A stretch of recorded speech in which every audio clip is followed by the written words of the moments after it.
চারটা ছোট ছোট আমল করুন। এই ছোট ছোট চারটা আমল করার কারণে আল্লাহ পাকের পক্ষ থেকে যে আপনি গায়েবী সাহায্য এমনভাবে পাবেন, দুনিয়ার কেউ যদি, কোনো একজন মানুষও যদি আপনাকে সাহায্য না করে, তারপর আপনি কোনো কাজে থেমে থাকবেন না। আপনার চাকরি দরকার, কেউ আপনাকে একটা চাকরি সুপারিশ করবে, দরকার নাই, এই আমলটা করুন।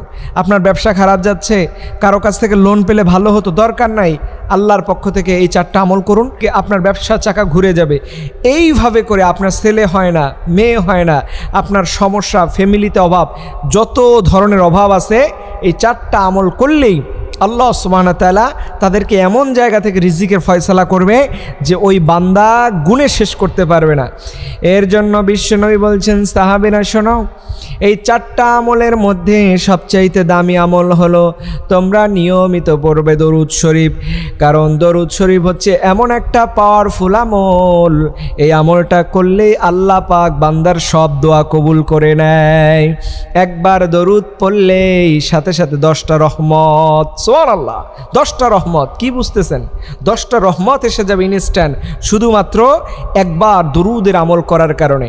এর জন্য ভাইয়েরা আমার, নিয়মিত করে প্রতিদিন দরুদের কিছুটা আমল করবেন। আল্লাহুম্মা সাল্লি আলা মুহাম্মদ সাল্লাল্লাহু আলাইহি ওয়াসাল্লাম, আবার পড়বেন শুধু সাল্লাল্লাহু আলাইহি ওয়াসাল্লাম। যারা বেশি বেশি দরুদ পড়বে, রব্বুল আলামিন তাদের উপরে শুধু রহমত দিতেই থাকে।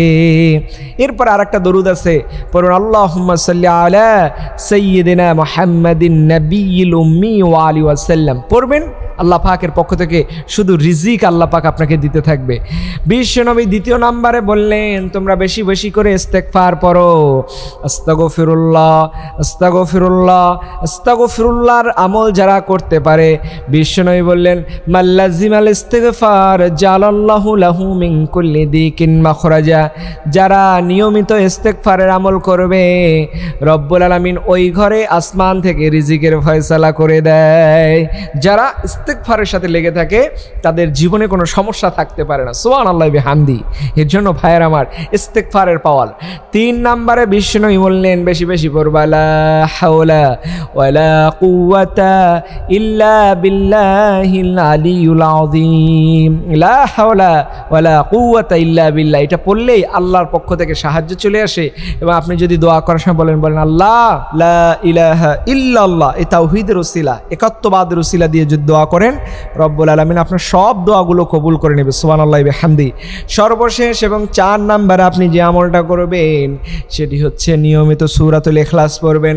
কুল হুয়াল্লাহু আহাদ আল্লাহুস সামাদ লাম ইয়ালিদ ওয়া লাম ইউলাদ ওয়া লাম ইয়াকুল লাহু কুফুয়ান আহাদ। আল্লাহর নবী বলছে, যে বান্দা নিয়মিত সূরাতুল ইখলাস আমল করবে, রব্বুল আলামিন সূরাতুল ইখলাস 10 বার পড়ার কারণে আল্লাহ পাক ওই ঘরের উপরে শুধু রহমত দিতেই থাকে।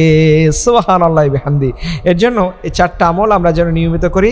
আল্লাহ সুবহানাহু ওয়া তাআলা আমাদের বেশি বেশি আমল করার তৌফিক দান করুন। আমিন।